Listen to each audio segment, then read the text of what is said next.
Merci beaucoup, excusez-moi. Je vais passer la parole à Monsieur Rémy Pointereau. Oui, merci Madame la Présidente. Monsieur le Ministre, ma question porte sur la situation des hôpitaux publics face à ce qu'on appelle le lobby des intérimaires. Vous le savez, le problème ne date pas d'aujourd'hui. Plus du quart des postes de médecins sont vacants, ce qui oblige les hôpitaux publics à faire appel à des intérimaires.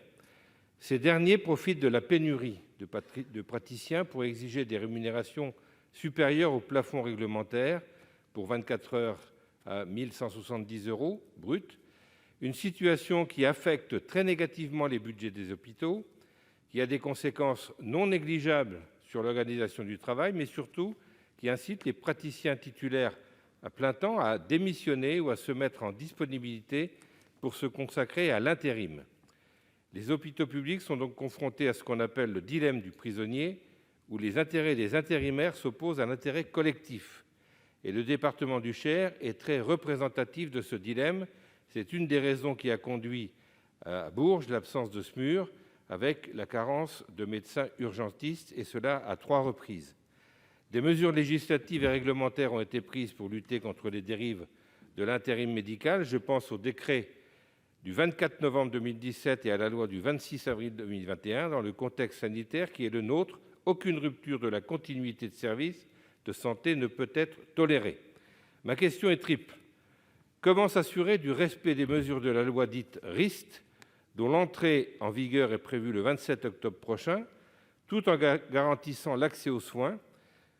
Comment s'assurer que les intérimaires, conscients de leur nécessité, ne vont pas demander aux hôpitaux publics de contourner les dispositions législatives susmentionnées? Et enfin, avez-vous prévu d'accompagner les établissements publics pour sortir de la dépendance au mercenariat médical en leur permettant, par exemple, d'accéder à présent au dispositif de la prime de solidarité territoriale? Merci. La parole est à Monsieur Adrien Taquet, secrétaire d'État chargé de l'enfance et des familles. Merci Madame la Présidente, Monsieur le député.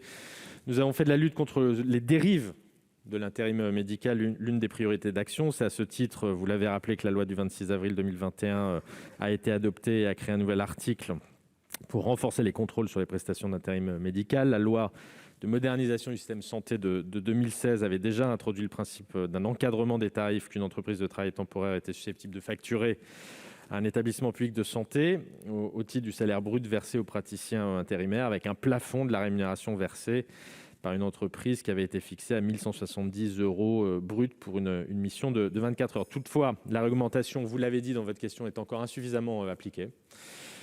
C'est pourquoi le pacte de refondation pour les urgences, puis les conclusions du Ségur de la santé ont posé de nouveaux jalons pour définir des modalités de contrôle qui soient plus efficaces que jusqu'à présent, avec les nouvelles dispositions de la loi dite RIST du 26 avril 2021. Ces dispositions permettront d'une part au comptable public de renforcer le contrôle qu'il opère sur les établissements publics de santé et d'autre part au directeur général de l'agence régionale de santé d'engager de manière systématique une action juridictionnelle auprès du tribunal. Par ailleurs, le contrôle plus strict des pratiques de l'intérim médical s'accompagnera du déploiement d'un nouveau dispositif de solidarité territoriale qui va permettre de développer, à compter du mois de novembre, les logiques de coopération entre établissements publics de santé d'une même région ou de régions limitrophes. Cela s'appuiera sur des expériences qui ont été menées en région, vous le savez probablement, depuis plusieurs années, pour essayer de trouver des solutions collectives afin d'assurer en toutes circonstances la continuité des soins et sans avoir forcément à recourir à de l'intérim. Voilà. Par toutes ces mesures et en partageant la nécessité qui est la vôtre de renforcer les contrôles et de s'assurer que les dispositions et l'esprit des dispositions qui sont votées en cet hémicycle soient respectées, vous pouvez compter sur l'engagement du gouvernement à cet égard. Merci. La parole est à Monsieur Jean-Jacques